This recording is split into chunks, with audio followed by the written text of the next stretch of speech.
لو أنزلنا هذا القرآن على جبل لرأيته خاشعا متصدعا من خشية الله وتلك الأمثال نضربها للناس لعلهم يتفكرون. الحمد لله والصلاة والسلام على رسول الله وعلى آله وصحبه ومن والاه. السلام عليكم ورحمة الله. بارزان خوشحال لەوانەی سیونۆ لەوانەکانی تەفسیر قورئانی پیرۆز بێمەوە خزمەتتان بەمەبەستی ڕەزامەندی خوای گەورە و هیوادارم ئێوەی ئاز سوودی لێوەربگرن. أعوذ بالله من الشيطان الرجيم. بسم الله الرحمن الرحيم. هو الذي خلق لكم ما في الأرض جميعا ثم استوى إلى السماء فسواهن 7 سماوات وهو بكل شيء عليم. بەڕێ خۆشەویستان، لە ئاەت پێشتر خوای گەورە سوبحانەهو وتەعالە باسی لە کەسانێک کردکەوە جێگای سەرسوڕمانە کە کوفر بەخوا دەکەن سوبحانەهو وتەعالە لە کاتێکدا ئەو خوای کەوا لە عەدەمەوە هێنایەتیانە وجود دەیانژیێنی و دەیانبرێنی و دیسان زندیان دەکاتەوە دەگەڕێنەوە لای ئەو. ئیتر ئەو خوای سوبحانەهو وتەعالە کە لێرەدا دەفەرمی هو هەر ئەو زاتەیە الذي خلق لكم ما في الأرض جميعا، هەر ئەو زاتەیە ئەوەی لەسەر ڕووی زەویە هەر هەمووی لە بۆنگۆ دروست کردیە. خلق لكم ما في الأرض جميعا. دیارە کە دەفەرمی ما ئەو مایە مۆسوولەیە هەر عین لە بۆ تەعمیمە، واتە ئەوەی لەسەر ڕووی زەویە. جەمیعەن تەئکیدە لە بۆ ئەوەی کەوا هەر هەمووی لە بۆنگۆ خەلق کردیە. خلق لكم ما في الأرض جميعا. جا لێرەدا وەکو زانایان دەفەرمون خلق لكم واتە لەو حاڵەتەی بەمانای ئەوە دێ، واتە ئەوەی لێوەردەگیرێ كواتە الأصل في الأشياء الإباحة ما لم يرد دليل بتحريمه. كواتە أصل لەو شتانێک کە خوای گەورە خەڵقی کردە لەسەر ڕووی زەوی ئەصل وایە هەر هەمووی مباحە لە بۆ ئەوەی کەوا بەندەکان نەفعی لێوەربگرن، سوودی لێوەربگرن. کەواتە ئەصل لە ئەشیاکان ئیباحەیە. ئەصل لەوەی کەوا لەسەر ڕووی زەوی خوای گەورە خەڵقی کردیە ئەوەی کەوا بەندەکان سوودی لێوەربگرن، بەندەکان سوودی لێوەربگرن. ئیتر ئەگەر کەسێک بێ مەسەلەن لە بۆ نمونە بەروبوومی دارێک بخوا، کەسێک بێتن پێی بڵێ ئەوە حرامە مەخۆ، ئەو کەسەی کە دەڵێ حرامە پێی دەگوترێ کاکە بەڵگەت چێ لەسەروەی ئەوە حرامە، ئەگەر نا ئەصل بە هەموو ئەو شتانە حەلالە. کەواتە الأصل في الأشياء الإباحة. بەعەکسی عیبادات، ئەصل لە عیبادات ئەوەیە تەوقیفە و ڕاوەستانە مەگەر بەڵگە و دەلیلێک بێ لەسەر ئەو شێوازە عیبادەتێک کەوا بەو شێوەی بیکەی. کەواتە ئەصل لە ئەشیا لە هەموو ئەو شتانە لەسەر ڕووی زەوی خوای گەورە لە بۆ نەفعی بەندەکان دروستی کردیە. الأصل في الأشياء الإباحة هو الذي خلق لكم أي لنفعكم. جا وەکو لێرەدا زانایان دەفەرمون شتێش کەش لێوەردەگیرێ. کەواتە هەموو ئەو شتانەی سوود بەخشە مباحە و هەموو ئەو شتانەی زیان بەخشن خوای گەورە قەدەغەی کردێ. لەبەرەوەی دەفەرمێ لەکم ئەی لنفعکم. لۆیە وەکو لە سوورەتی الأعرافش خوای گەورە کە باس لە هاتنی ئەو پێغەمبەرە دەکا عەلەیهی سەڵات وسەلام دەفەرمێ لە تەورات و لە ئینجیلیش باسی کرایە کەوا صیفەتی ئەوەیە ئەوەی طیباتە لۆیان حەلال دەکا، ئەوەی کەوا خەبائیثە ويحرم عليهم الخبائث، ئەوەی کەوا پیسە خوای گەورە حەرامی دەکا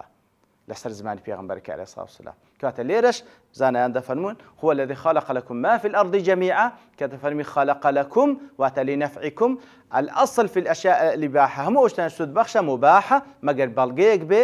دلیلێک شەرعی بێ فڵانە شت حرام بکە لە بۆ تاقیکردنەوە. و هەروەها هەر لەو ئاەتەش وەردەگیرێ مادەم دەفەرمی لەکم ئەی لنفعکم واتە هەموو ئەو شتانی کەوا زیان بەخشن لێتان حرامە، هەموو ئەو شتانی زیان بەخشن لێتان حرامە، هەموو ئەو شتانی سوود بەخشن ئەوە لە بۆتان حەلالە تاوەکو سوودی لێوەربگرن. هو الذي خلق لكم ما في الأرض جميعا. ئەوەش لە ناز و نیعمەتی خۆیتی، ئەوەش لە فەزل و گەورەی خۆیتی، ئەوەش لە ڕەحمەتی خۆیتی بەرامبەر بە بەندەکانی. کاتێکەوە خەڵقی کردینە هەموو ئەو شتەشی لۆ خەڵق کردینە کەوا لە بۆ سوودی ئەوانە. وەکو زانان دەفەرمون خوای گەورە هەموو ئەو شتەی دانا لەسەر ڕووی زەوی لە بۆ نەفعی ئینسانەکان مسەخەری کردیە. وەکو لە سوورەتی الکەهفیش دەفەرمێ ئینا جەعەلنا ما عەلى الأرض زینەة لها لنبلوهم أيهم أحسن عملا. هەموو ئەو شتانێک کە وەکو خوای گەورە خەڵق کردیە لە بۆ لەسەر ڕووی زەوی لە بۆ ئینسانەکان وەکو زینە و جوانیشە تاوەکو تاقی بکرێنەوە کەوا چێ ئەو سوود لەو ناز و نیعمەتان وەردەگیرێت تاوەکو تاعاتی خوای گەورە پێ بکە چێژ لەو کەسانە بە عکسی ئیتیجاه دەچیتن ئەو ناز و نیعمەتانەی خوای گەورە بەکاردێن لەوەی کەوا مەعسیەتی خوای گەورە پێ بکەوە والعیاذ بالله. ئەوجا کاتێکەوە خوای گەورە ئەو هەموو ناز و نیعمەتەی خەڵق کردێ لەوە ئێمەی مسەخەر کردێ وسەخەرە لەکم وەکو لە جێگای کە دەفەرمی ئەوەی لەسەر ڕووی زەوی هەمووی مسەخەر کردێ لە بۆ ئێمە لە بۆ نەفعی ئێمە. ئەوجا جێگای سەرسوڕمانە کەوا کەسێک ئەو هەموو شتەی لە بۆ مسەخەر کرایە ئەو بچیتن لە جیاتی ئەوەی کەوا تەمەتوع بەو ناز و نیعمەتە بکا و خوای گەورەی پێ بپەرستی دەچی دەبیتە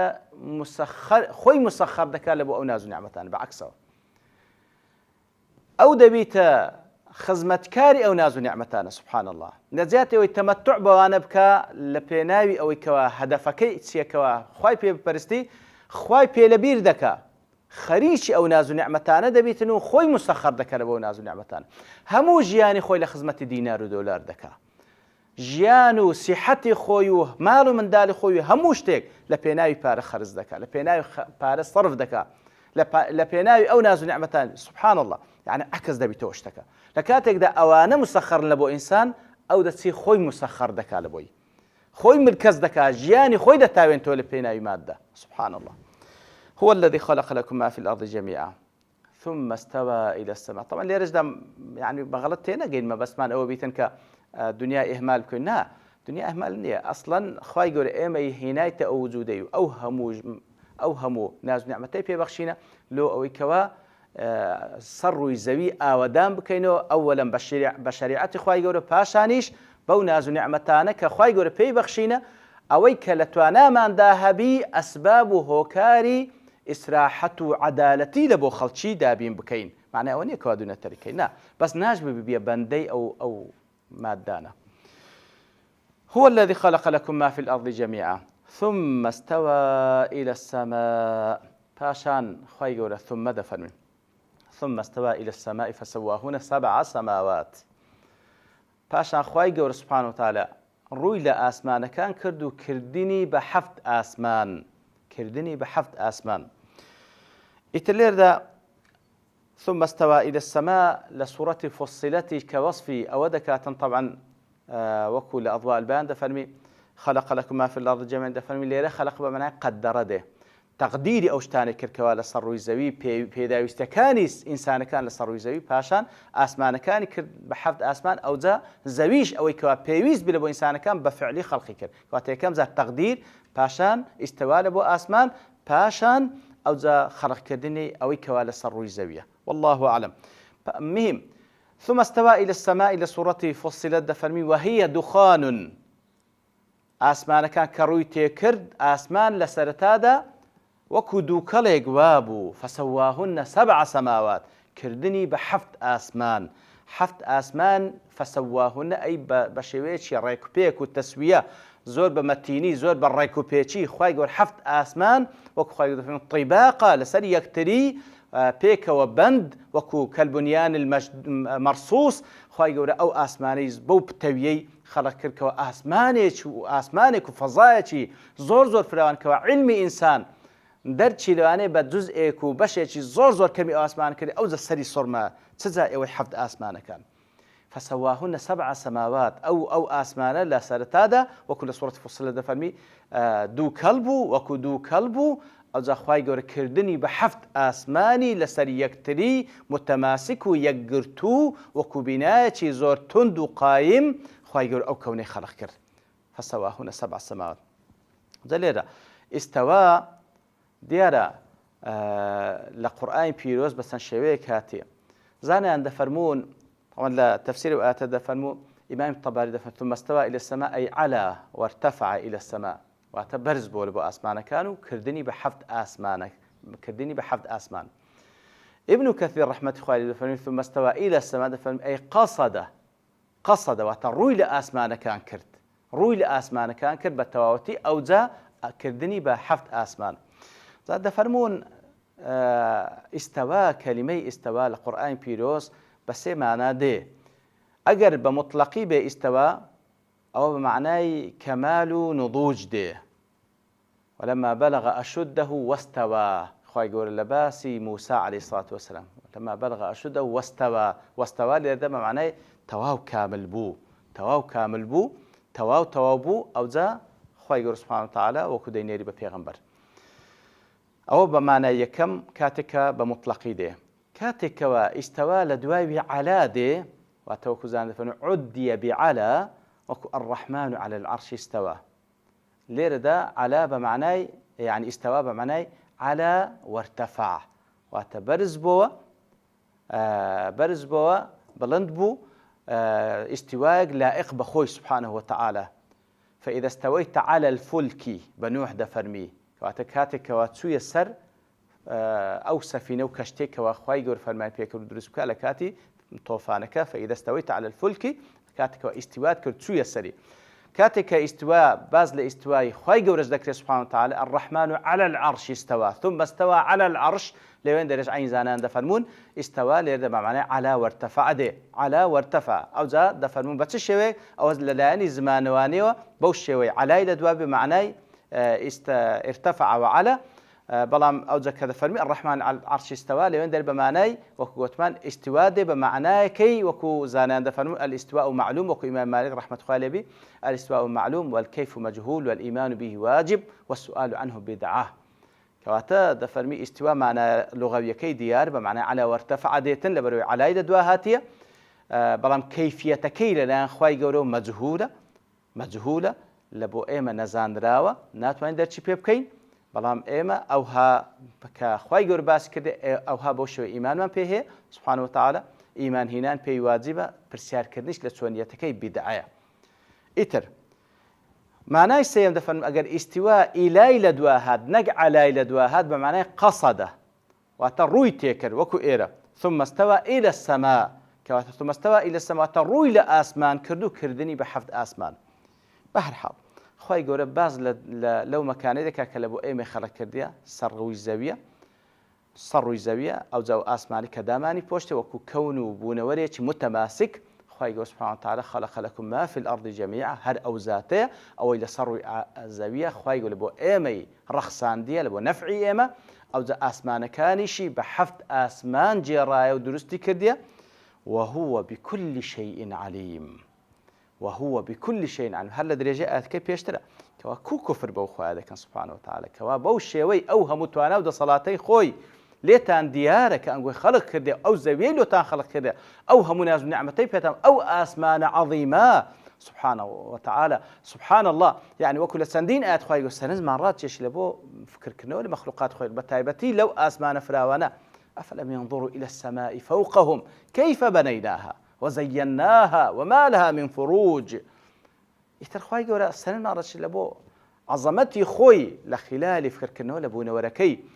أخوة عظيمة يهندين يكفر بيبكي لكاتك دا أوهم ناز نعمته أوهم عظمتيه سبحانه وتعالى أوزال باشاوش وهو بكل شيء عليم هل أوزاتش بهموش تيق آقادارة سبحانه وتعالى يعلم خائنة الأعين وما تخفي الصدور خائنة الأعين واتكاتك وقصلق الكسيك دكي بتساو بس تماشاش دكي وتساو دجي الريوة أو بيقول خائنة الأعين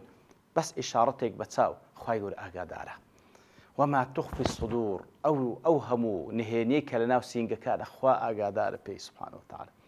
إنه يعلم السر وأخفى